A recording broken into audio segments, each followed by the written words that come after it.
Nggak pernah saya ngelihat ada orang kesurupan bisa naik ke dinding. Itu naik sampai 3 meter. Ngerayap gitu. Iya, kita semua shock. Terakhir dia jatuh, gedebuk ke bawah. Yang luar biasa kaget, teman saya, namanya Asep. Yang gua kaget, itu cewek ususnya keluar. Oh gila. Yang lebih herannya lagi, ususnya nggak keluar darah perutnya. Assalamualaikum warahmatullahi wabarakatuh. Balik lagi sama gua, Badri Vlog. Gimana teman-teman puasanya hari ini? Lancar ya? Amin. Semoga kita selalu diberi kesehatan, dapat rezekinya, dan dimudahkan segala urusan-urusannya. Dan kali ini kita berhasil nih ngedatengin lagi salah satu security. Nah, kali ini beliau mau cerita nih tentang kisah pengalaman horornya. Tadi di belakang layar beliau sempat cerita dan bikin bulu kaki merinding. Oke, langsung kita kenalan siapa kakak-kakak di samping gua ini. Halo Mbak. Ya, halo. Siapa namanya nih Mbak? Risma. Risma, Mbak Risma. Iya. Tinggal di mana Mbak Risma nih kalau tahu? Saya di Jakarta Timur, Kang. Jakarta Timur. Iya. Oke, dan sekarang masih tugas jadi security Mbak? Masih di kawasan Jakarta Utara, di daerah Jakarta Utara. Iya. Gokil ya. Dan ini kejadian tahun berapa nih Mbak? Kejadiannya itu di tahun 2013 atau 2014 lah gitu. 2013 akhir mau menuju ke 2014. Dan waktu tugas di Jakarta Utara? Waktu tugas itu kejadian di Bandung. Saya sempat di Bandung. Iya. Jauh ya berarti ya. Oke, siap. Tahan dulu ya Mbak ya. Oh ya nih buat teman-teman di rumah yang punya kisah pengalaman horor, jangan disimpan aja, langsung aja kirim ke nomor WhatsApp itu tuh. Kuy, kita gibah di sini. Seperti biasa, kita kata syahdu dulu. Siang hari diisi kebaikan, malam baca Al-Quran, Ramadan jadi penerang hati yang mulai remang-remang. Oke, langsung aja kita gibah misteri.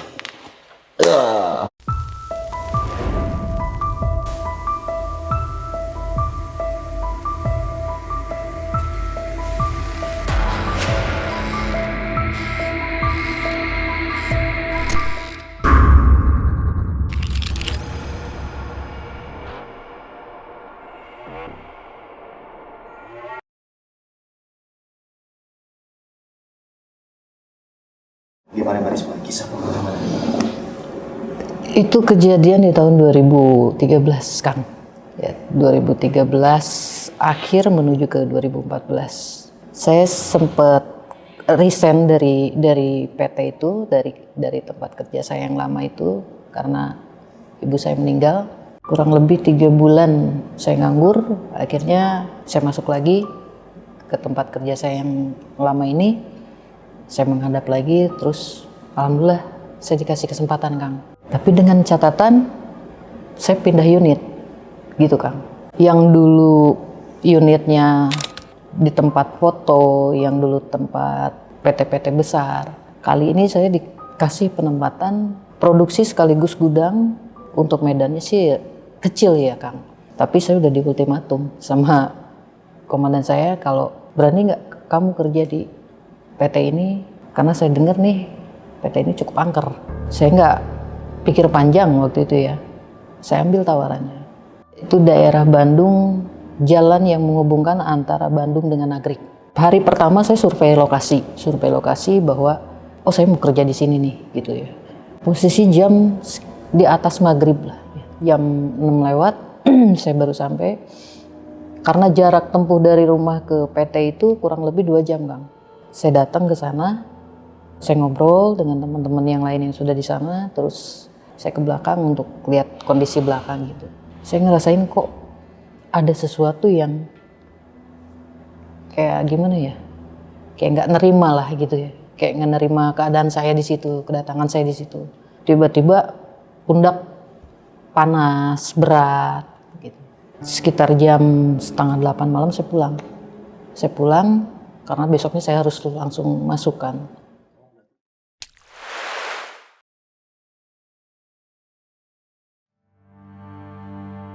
Singkat ceritanya 1 bulan berjalan, 2 bulan berjalan. Karena waktu itu saya nggak dapet kerja malam ya Kang ya.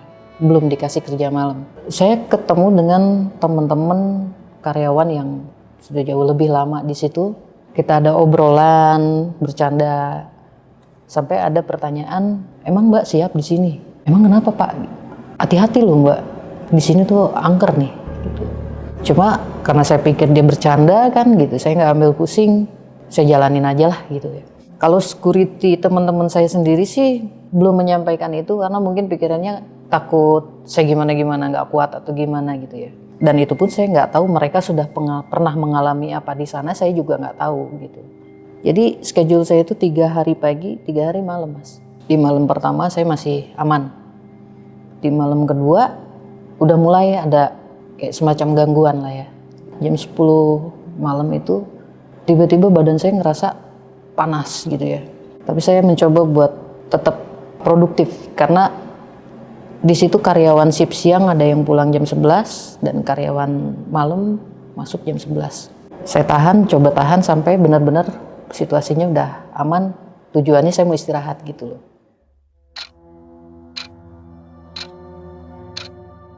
Di jam 1 kurang 10, saya masih ingat banget jam 1 kurang 10 menit, saya berencana buat tidur tadinya.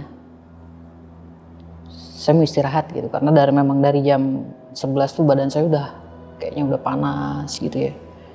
Udah gelisah lah gitu bawaannya. Terus saya dibangunin sama teman saya tuh, Bu, kita mau izin patroli dulu sebentar ke belakang, ke gudang. Oh yaudah, saya biarin mereka jalan kan.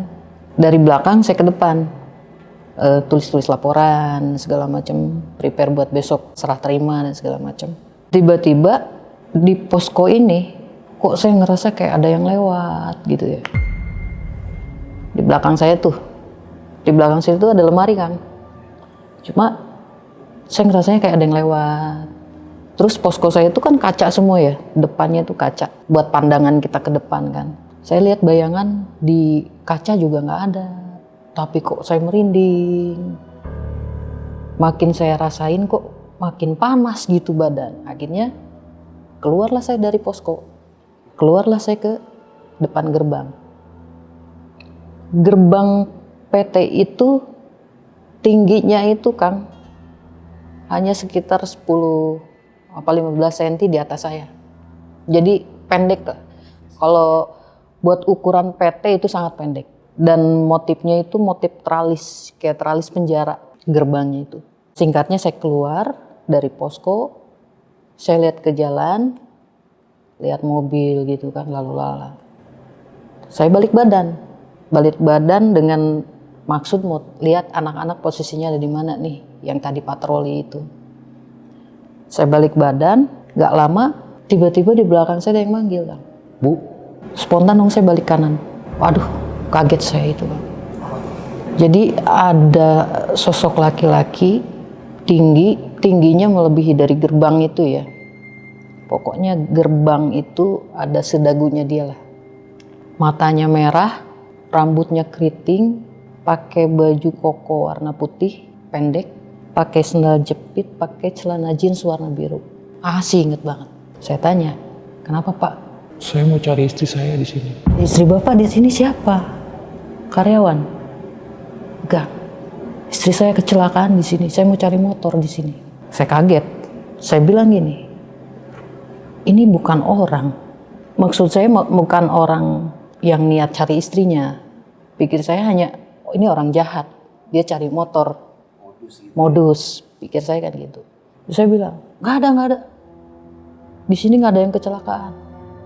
Bapak pulang aja. Di sini ada yang kecelakaan. Istri saya ada di sini. Dia bilang gitu. Saya mundur 2 langkah tuh Bang. Kebetulan kan saya pegang-pegang besi ya. Tongkat-tongkat gitu kalau security kan. Saya pukul-pukul tiang listrik. Saya pukul-pukul. Dengan tujuan saya panggil anak-anak di belakang. Gak lama kemudian mereka lari. Karena memang mereka itu melihat posisi saya itu memang lagi ngobrol. Mereka lari. Begitu saya balik lagi ngelihat ke depan, orang itu nggak ada.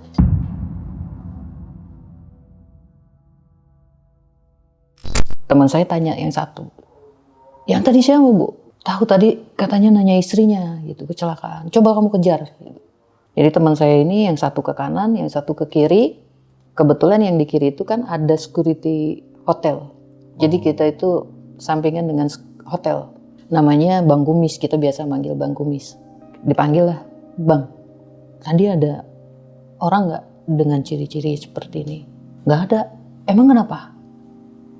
Tadi nih Risma gini-gini gitu, diceritakan lah. Iya. Terus jawabannya security-nya, itu udah biasa. Udah biasa. Udah biasa. Itu udah biasa. Saya nggak mau ambil pusing Kang, ya. Karena saya mikir malam masih panjang ke depan. Kalau saya sampai drop, aduh itu pasti repot gitu kan. Iya. Akhirnya saya memutuskan buat, ya udahlah, kuncilah gerbang. Pastikan nggak ada akses orang buat bisa masuk gitu. Kunci lagi gerbangnya, terus teman-teman saya ini izin makan. Bu, kalau ada apa-apa kabarin. Saya mau makan di belakang.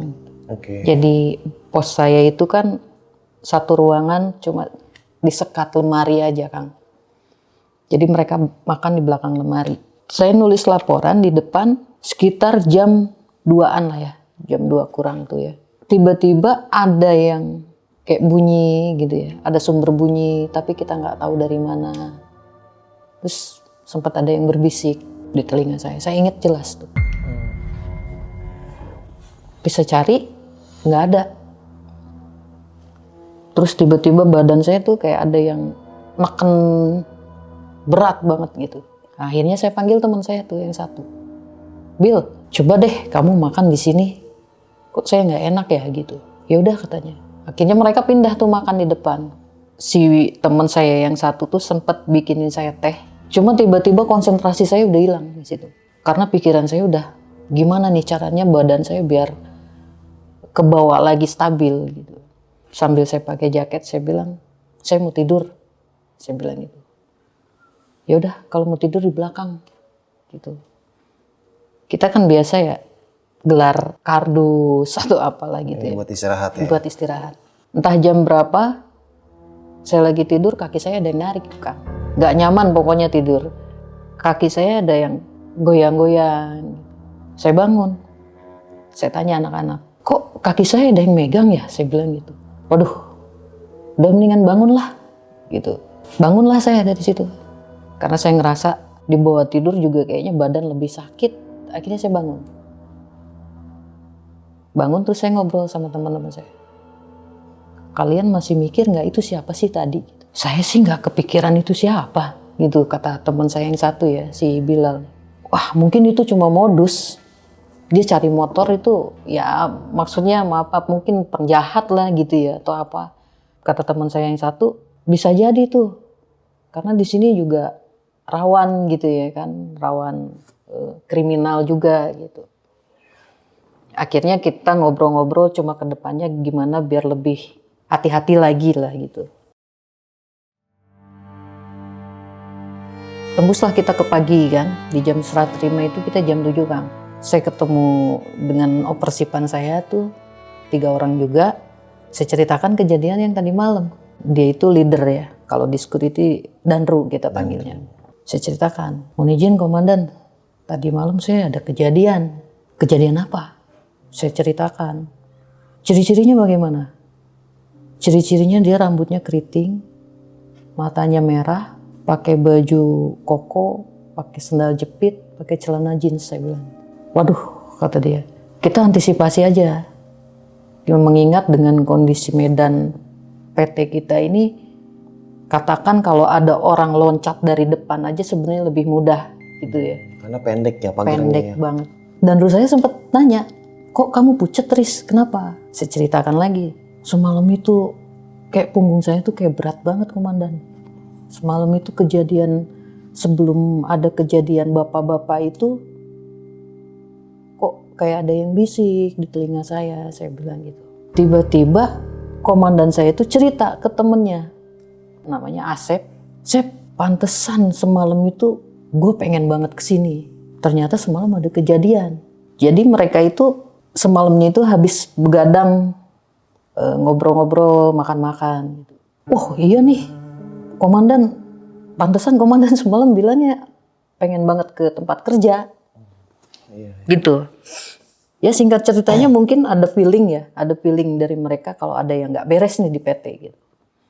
Cuma kita nggak ada yang info juga karena memang ya posisi tengah malam ya kan. Masih kondusif juga. Masih kondusif juga. Sekarang gini, kamu nggak usah pulang ke rumah deh. Kalau bisa kamu di sini aja dulu, istirahat di sini gitu kan. Saya bilang, saya di sini istirahat di mana komandan? Karena dia tahu jarak tempuh saya dari PT ke rumah itu kan 2 jam Kang. 2 jam? 2 jam.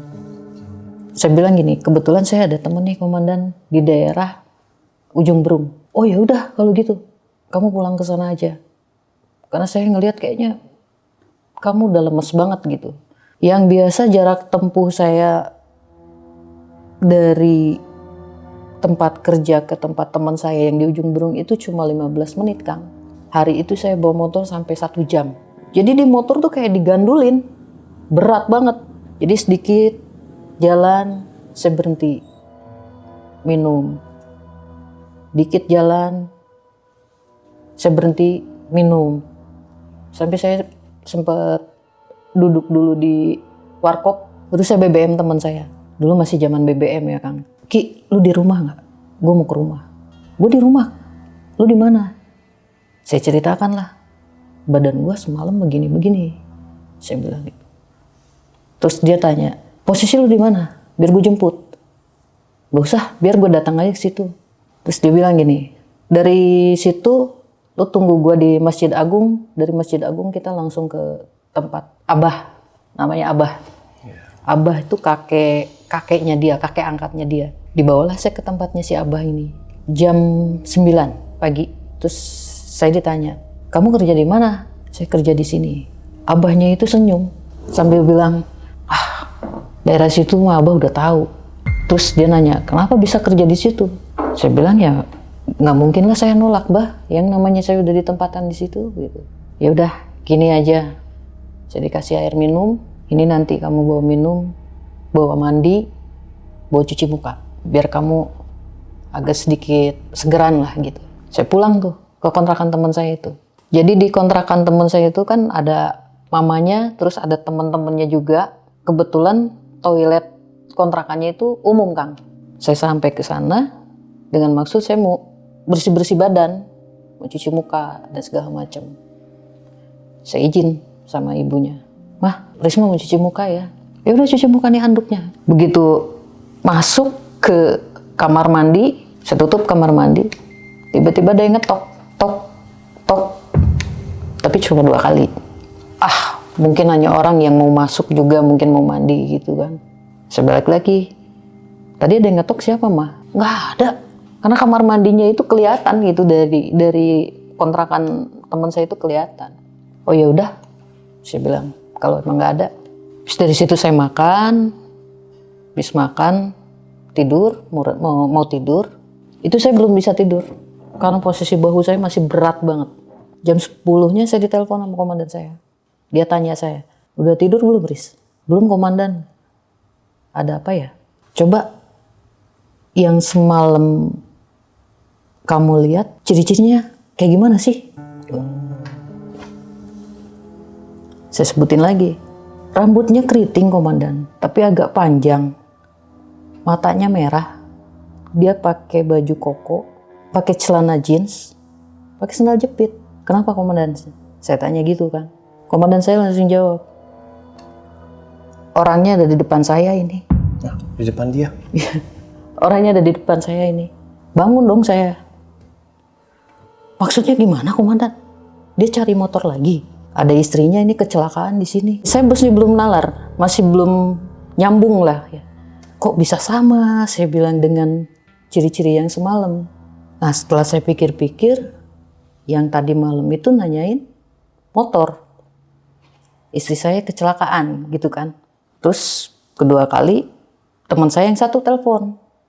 Masih nanya yang sama juga. Cowok yang semalam datang ciri-cirinya gimana Riz? Saya jelasin ciri-cirinya begini-begini saya bilang. Orangnya lagi sama gua nih. Wah makin panik saya di situ kan. Saya tanya sama komandan saya. Saya perlu ke situ nggak komandan? Nggak usah, kamu istirahat aja. Dari situ kan saya masih harus masuk malam lagi nih Kang.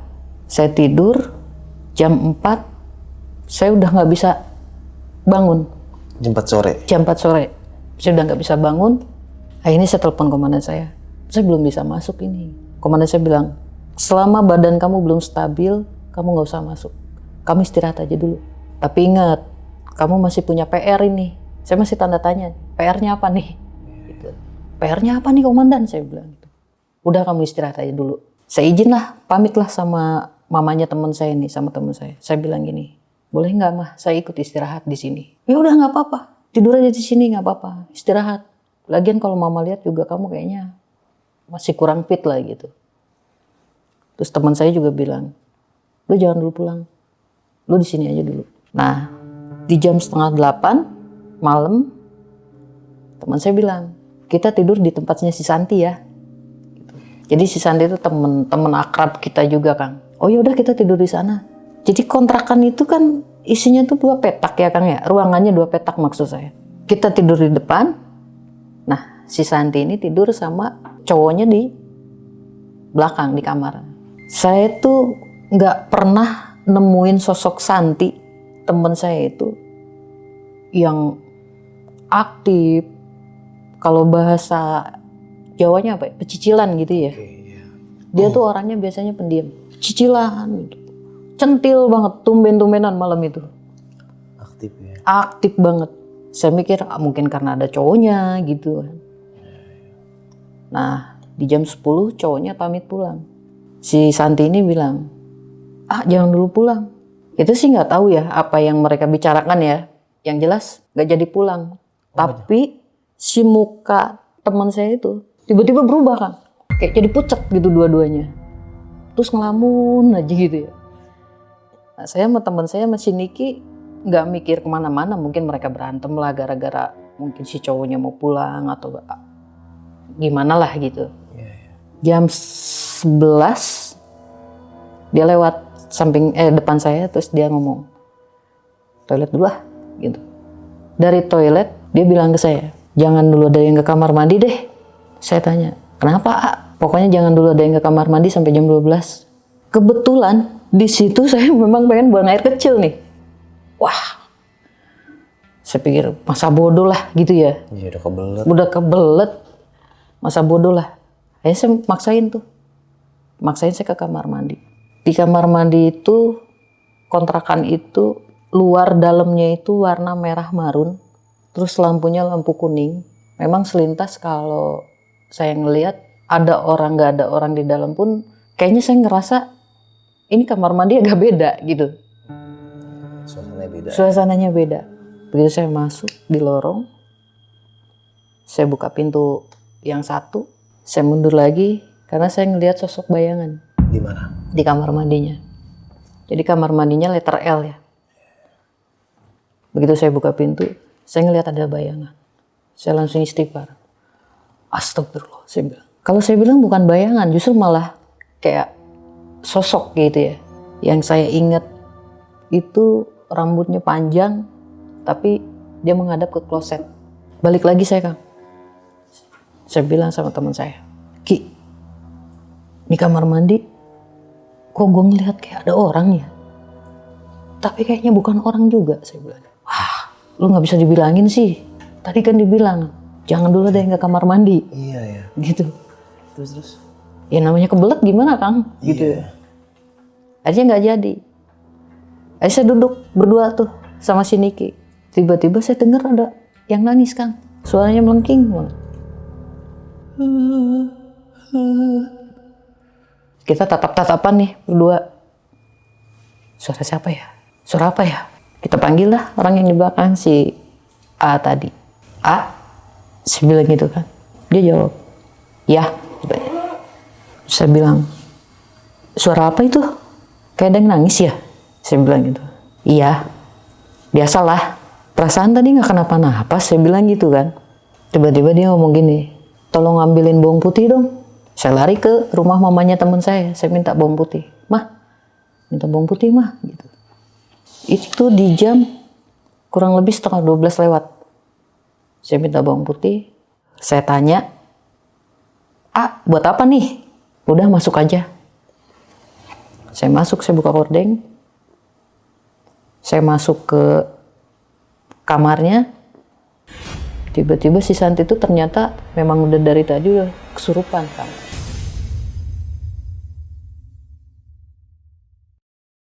Katanya sih pas dari si AA-nya tadi, dari toilet tadi. Dia kesurupan, begitu saya mau deketin dia, matanya tajam ke saya ngeliat. Terus dia ngeluarin suara. Mau gerung gitu ya? Iya. Nah terus saya tanya, kok bisa begini sih A? Nggak tahu. Bawang putihnya cuma dipotek ya, dipotek terus diolesin ke dahinya gitu. Tiba-tiba dia muter Kak. Dia muter. Jadi ada kasur ya, kasur itu kan di bawah ya, nggak pakai ranjang ya. Itu diputer sama dia Kang. Diputer. Jadi dia ngelilingin semua. Itu sih masih kondusif, masih aman. Terus dia megang dinding tembok, kepalanya dibentur-benturin di situ. Ya kita tahan dong, kita tahan, jangan sampai Nyakitin diri nyakitin ya.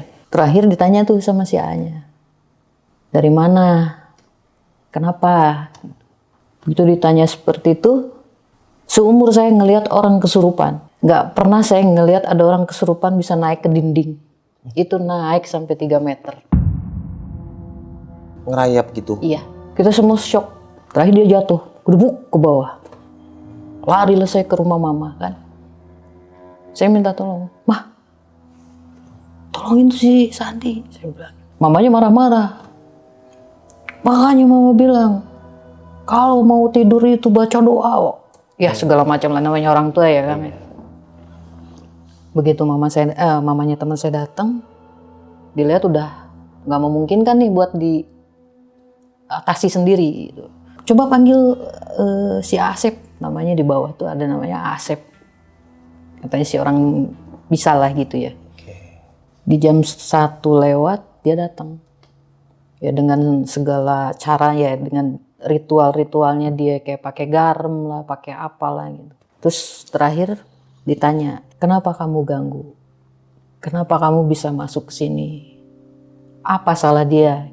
Teman saya ini yang kesurupan ini nggak jawab, tapi dia sorot matanya ke saya. Ya udah, kamu keluar, kamu jangan ganggu orang-orang di sini, nggak ada yang pernah ganggu kamu. Tiba-tiba dia pingsan. Katanya sih udah keluar ya. Tapi kan karena saya nggak lihat ya nggak tahu. Pingsan, terus si A itu keluar, saya lagi di luar. Terus dia sambil ngerokok sambil nanya, kerja di mana teh? Saya bilang saya kerja di PT ini. Samping hotel ya? Iya. Kok tahu Kang? Wah, dia sudah tahu sejarahnya di situ. Oh. Gitu, Kang. Tahu juga dia. Tahu juga. Loh, saya bilang, Akang tahu juga. Tahu lah. Itu dari dulu memang. Nah, teman saya ini nanya, tapi kok dari tadi ngeliatin Risma mulu sih, ada apa sih? Gitu. Si Santinya maksudnya yang kesurupan ini. Tadinya dia pengen ngikut. Katanya pengen ngikut saya gitu. Nah terus, saya harus gimana? Saya bilang gitu. Kamu istirahat aja dulu, kamu jangan kemana-mana. Takutnya nanti begini lagi. Gitu. Saya bilang begini lagi gimana? Ya takutnya dia masuk lagi ke yang lain. Ya terus masa saya harus di sini terus? Saya bilang gitu kan. Ya satu-satunya jalan kamu harus cari orang yang benar-benar bisa ngelepas. Jangan sampai dia mau ikut sama kamu.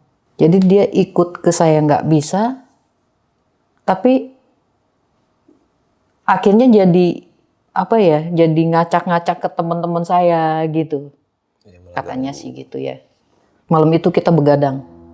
Kita nggak ada yang tidur tuh Kang. Itu temennya udah sadar tuh dari kesurupan itu? Udah, tapi paginya. Paginya sadar. Terus dia pegang kepala. Kok kepala saya sakit ya? Iyalah. Sampai memar.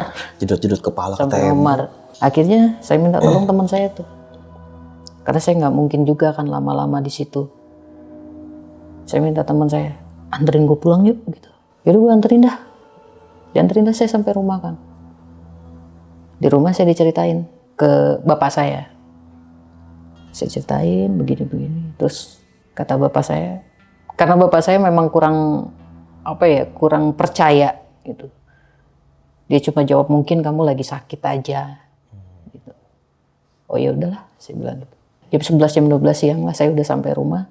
Teman saya pulang, komandan saya nelpon. Terus dia nanya, kondisinya gimana Riz? Saya belum bisa masuk komandan. kondisi saya masih kurang stabil nih, nggak stabil gitu. Ya udah, sampai kamu ketemu libur, kalau bisa nanti pas masuk pagi masuk ya, gitu. Kamu berobat aja dulu. Gitu. Ya udah komandan, saya usahakan bisa masuk, saya bilang gitu.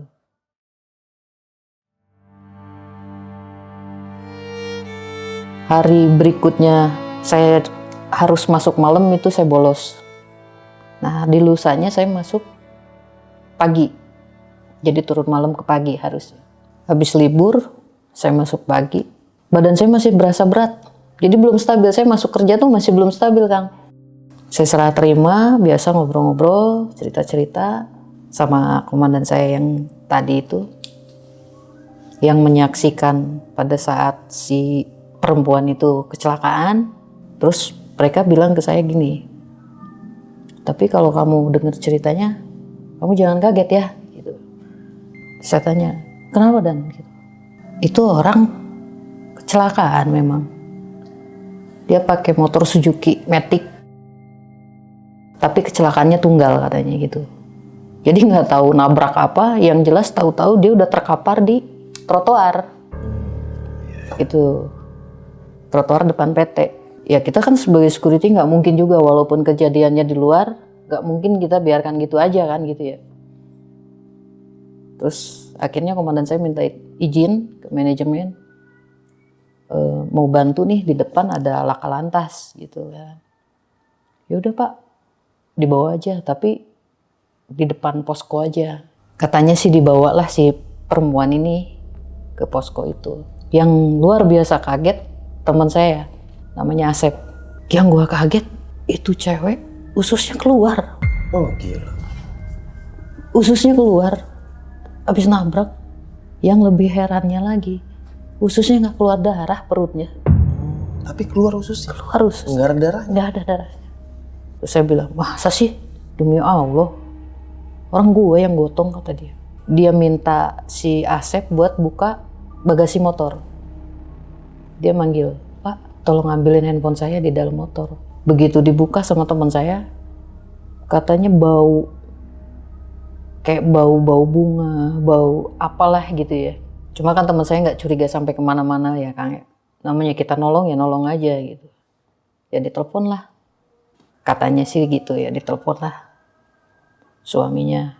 Saya kecelakaan nih, saya kecelakaan di sini gitu. Nah itu. Mereka lebih kaget lagi begitu suaminya datang.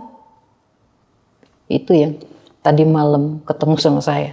Oh, pakaiannya sama. Pakaiannya sama. Ciri-cirinya sama. Iya. Makanya teman saya sampai nelpon saya. Yang semalam ciri-cirinya bagaimana? Orangnya ada di depan saya. Jadi sebelum kejadian, kalau teman saya bilang ya, sebelum kejadian kamu tuh udah dikasih tahu duluan gitu. Teman saya ini sempat nyolek komandan saya. Ini yang diceritain Risma nih tadi pagi. Gitu. Coba telepon Risma, bener nggak ciri-cirinya seperti ini? Diceritain lah. Saya bisa bilangin kan. Rambutnya gondrong, matanya merah, pakai baju putih dan ini sama. Terus kondisi istrinya gimana tuh? Teman saya sempat nanya juga ke cowoknya ini, ke suaminya. Pak, ini istrinya? Iya Pak, ini istri saya. Teman saya mau nanya ke dia tapi takutnya jadi bingung. Teman saya itu sebenarnya mau nanya, Bapak tadi malam kesini atau enggak gitu loh. Cuma bagaimana cara dia bertanya gitu ya kan. Akhirnya teman saya cuma tanya, sebelumnya istrinya pernah kecelakaan enggak? Jadi jawab pertanyaannya jadi melenceng gitu. Enggak Mas, baru hari ini kecelakaan. Oh, baru hari ini ya Pak. Tapi teman saya juga bingung mau cara nanyanya gimana. Cuma buat meyakinkan, bener nggak sih bapaknya ini datang tadi malam ke PT gitu. Iya. Tapi bingung dengan pertanyaannya gitu, harus nanya gimana ya? gitu ya. Akhirnya kejebaklah dia dengan pertanyaan teman saya. Kok nggak sama bapak? Tadi ibunya bilang nggak pulang ya Pak. Akhirnya dia keluar. Iya Mas, saya 3 hari. Biasalah urusan rumah tangga cekcok. 3 hari saya nggak ada komunikasi dengan istri saya. Ditanya lah sama teman saya. Terus bapak udah sempet nyari nggak? Enggak Mas, saya nggak sempet nyari. Gimana saya mau nyari orang nomor saya aja, handphonenya aja nggak aktif, saya telepon. Jadi Bapak nggak kemana-mana? Enggak. Ya udah Pak, sekarang ini gimana? Karena ini kan kecelakaannya di luar dari PT, kita hanya bantu. Ya udah Mas, ini saya tunggu angkutan umum, saya minta tolong saudara saya buat jemput ke sini. Jadi sewa angkot gitulah Kang. Akhirnya dijemput, singkat ceritanya mereka pergi. Entah dibawa ke rumah sakit atau kemana, nggak tahu lah. Saya bingung dengan cerita mereka seperti itu. Kok bisa? Bukan kali, saya bilang gitu. Ya mungkin sih bisa jadi bukan. Cuma kok dengan apa yang lu sampein tadi sama yang gue alamin kok sama gitu. Orangnya sama. Komandan saya dengan santainya dia cuma bilang, PR-nya nggak sampai situ. Yang harus kamu tahu. Ada satu lagi nih PR. PR-nya apa Dan? Gitu. Bener nggak yang semalam itu? Yang semalam kejadian itu benar-benar orang? Ya orang lah Dan. Orang dia ngobrol kok sama saya. Gitu. Terus saya minta si Bilal sama si Asepnya itu bersaksi lah. Karena mereka juga lihat kan. Bil, bener nggak? Iya orang saya lihat. Bu Risma lagi ngobrol gitu. Benar. Jadi gitu-gituin Kang. Terus emang kenapa sih Komandan? Saya bilang. Kita ke HRD yuk, kita cek CCTV. Jadi di PT kan ada CCTV yang shootnya pas banget ke depan gerbang ya. Ya udah yuk. Begitu sampai di ruang HRD saya diketawain sama orang HRD-nya. Kenapa tuh? Mbak Risma ngobrol sama siapa kemarin? Saya digituin Kang. Ya udah kita ngobrol dulu yuk gitu. Kita sambil playback CCTV kan. Kejadiannya jam 1 kurang 10. Ingat banget itu di hari Rabu. Yuk kita playback bareng-bareng. Saya ada, Kang. Saya, anak-anak semua kerekot ya ada ya. Mereka patroli ada. Cuma orang yang diajak ngomongnya ini yang nggak ada. Jadi soal kalian ngomong sendiri? Ngomong sendiri, Kang. Jadi saya cuma kentong ke pagar, terus saya ngusir-ngusir kayak begini tuh. Orang yang diajak ngomongnya nggak ada. Jelas loh mereka ketawa. Kamu ngobrol sama siapa? Gitu. Pak, saya ngobrol sama orang ngapain? Saya ngomong sendiri, saya bilang gitu kan. Ya ini salah satu challenge kamu kerja di sini tuh seperti ini. Bahkan ya dibilang kamu tuh bukan orang pertama yang sering ngalamin kayak gini. Dengan versi beda-beda ya. Salah satu challenge kamu tuh kerja di sini ya kayak. Baru di situ saya astagfirullah. Teman-teman saya juga kaget. Orang yang saya lihat tuh ada kok berdiri di depan Bu Risma nih pas gitu. Teman-teman saya juga ngelihat. Iya, pada nggak nyangka ya. Pada nggak nyangka ternyata nggak ada. Akhirnya saya mau komandan saya ya udahlah. Ini kan salah satu resiko kerja juga. Ya next kedepannya lebih hati-hati gitu kan. Saya diomong-omongin kayak gitulah pokoknya intinya. Setelah kondisi udah agak sedikit adem gitu ya, udah sedikit saya nggak terlalu panik gitu. Saya ada kesempatan ngobrol nih Kang. Sama siapa? Sama orang yang udah senior kerja di situ. Dia kepala engineering di situ. Saya ngobrol, terus ya dia ngasih support ke saya biar tetap semangat lah ya kerja. Ini hal biasa, di sini tuh hal biasa gitu. Barulah dia ceritain tentang kondisi PT itu Kang. Jadi dia nanya ke saya, kamu suka masuk ke ruangan gudang benang nggak? Suka lah Pak, kamu masuk ke produksi kan? Masuk juga Pak. Kamu lihat nggak di dinding itu ada radio gitu? Oh iya, lihat itu. Kamu tahu itu usianya berapa tahun? Radio itu? Nggak tahu saya. Usianya 30 tahun. Katanya sih salah satu syarat berdirinya PT harus seperti itu. Dulunya, tapi saya nggak tahu ya Kang ya. Terus saya tanya, masa sih radio zaman dulu yang merek nasional itu Kang? Yang kotaknya kecil, yang baterainya gede-gede. Mana mungkin sih sampai 30 tahun nyala. Gila ya, lama banget Lama banget. Emang sih ada dibantu cas juga ya, maksudnya colokan juga. Cuman secara logikanya kan nggak mungkin sampai 30 tahun. Dan itu ada 2. Ada dua, di satu gudang benang, di satu lagi di bagian produksi. Gitu kan. Dan radio itu di kerangkeng. Radio itu di kerangkeng, Kang. Karena katanya dulu pernah kejadian ada engineering lain matiin radionya. Dimatiin ya karena mungkin berisik, dimatiin. Si engineering itu tinggal di mes, kan di belakangnya ada mes tuh, Kang. Engineeringnya tinggal di mes. Di mes itu sempat muntah darah sampai akhirnya meninggal. Innalillahi.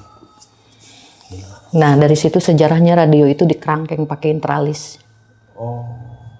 Biar nggak ada yang mindah-mindah channel atau dimatikan. Karena dalam kondisi mati lampu pun itu radio tetap masih nyala. Kok bisa gitu ya? Entah sumber listriknya dari mana sih juga nggak tahu. Tapi untuk beberapa karyawan di sana udah rahasia umum sih. Ya memang seperti itu. Jadi mereka udah tahu. Gitu. Nah, ini Bu Risma.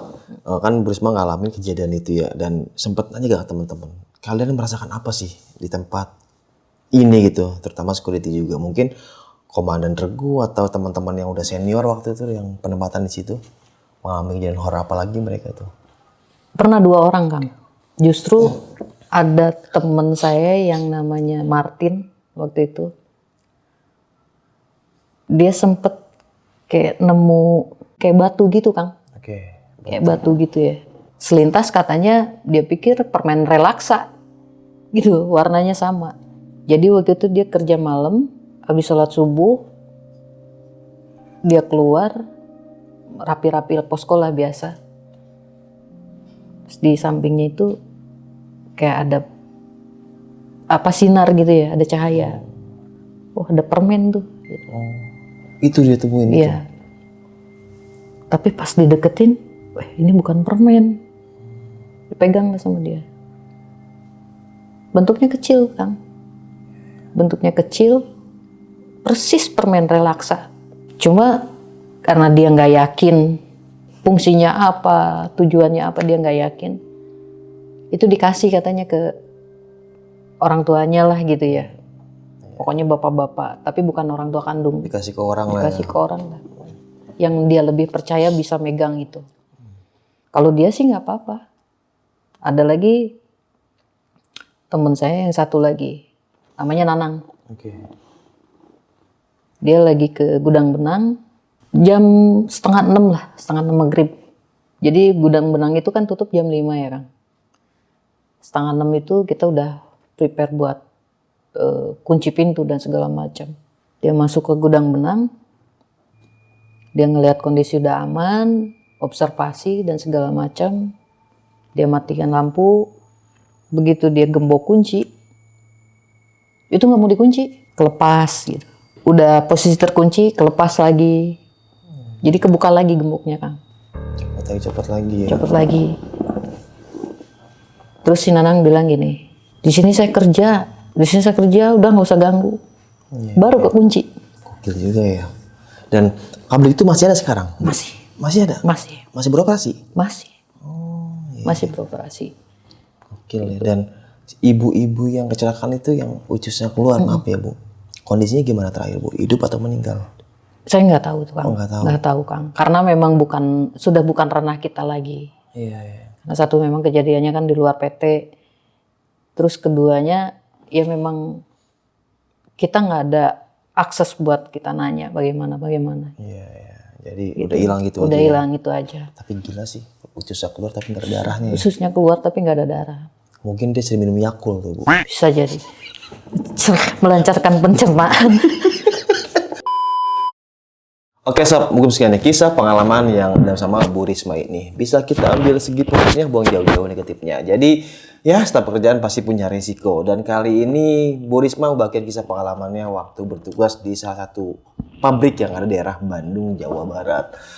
Nggak kebayang sih kita ketemu sama sesuatu yang di luar logika ya. Malam-malam dikira manusia ternyata di prank sama sosok-sosok gitu. Dan ya intinya tetap kita hati-hati, semangat para pejuang keluarga ya, karena setiap pekerjaan pasti punya resiko. Dan tetap semangat dan jangan lupa puasanya sampai 30 hari. bukanya jam 6:10, jangan jam 12 siang.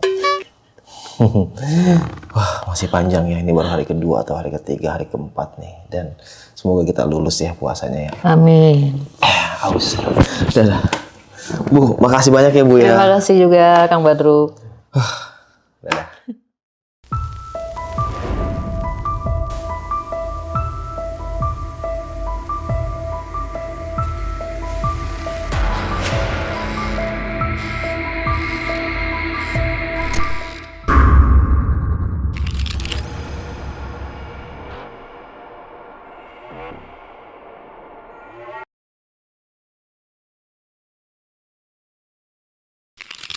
Buat kalian yang punya pengalaman horor, langsung aja chat ke nomor 0877 1671 53372.